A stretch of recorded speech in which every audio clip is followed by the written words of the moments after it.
നമസ്കാരം. അറബിക്കടലിൽ കടൽക്കൊള്ളയ്ക്കെതിരെ അതീവ ജാഗ്രതയോടെ ഇന്ത്യൻ നാവികസേന നിലയുറപ്പിച്ചിട്ടുണ്ട്.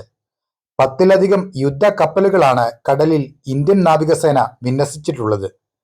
ഇന്നലെ കടലിൽ ഒരു ചരക്ക് കപ്പൽ ഡ്രോൺ ആക്രമണത്തിന് വിധേയമാവുകയും ഇന്ത്യൻ നാവികസേനയുടെ യുദ്ധക്കപ്പൽ ആ ചരക്ക് കപ്പലിന് അടുത്തെത്തി സുരക്ഷ ഒരുക്കുകയും ചെയ്തു എന്ന റിപ്പോർട്ടാണ് ഇന്ത്യൻ നാവികസേന പത്രക്കുറിപ്പിലൂടെ ഇന്ന് പുറത്തുവിട്ടത്.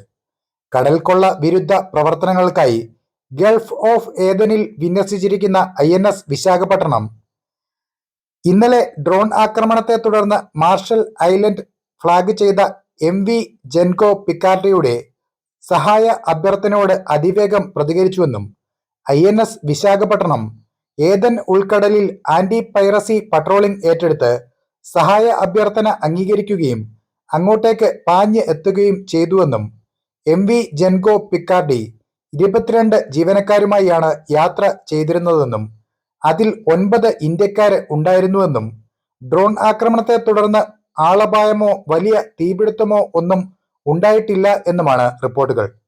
INS വിശാഖപട്ടണത്തിൽ നിന്നുള്ള ഇന്ത്യൻ നേവൽ സ്പെഷ്യലിസ്റ്റുകൾ ഇന്ന് പുലർച്ചെ കപ്പലിന്റെ തകർന്ന ഭാഗം പരിശോധിക്കാൻ കപ്പലിൽ കയറി. ഈ മാസം ഇത് 4ാമത്തെ സംഭവത്തിലാണ് കടലിൽ ഇന്ത്യൻ നാവികസേന ഇടപെടുന്നത്. മാത്രമല്ല, കടൽ സുരക്ഷയ്ക്കായി ഏറ്റവുമധികം യുദ്ധക്കപ്പലുകൾ വിന്യസിക്കുന്ന രാജ്യങ്ങളിൽ ഒന്നായും ഇന്ത്യ മാറിയിട്ടുണ്ട്. അപ്പോൾ മറ്റൊരു വാർത്തയുമായി വീണ്ടും കാണാം. നന്ദി.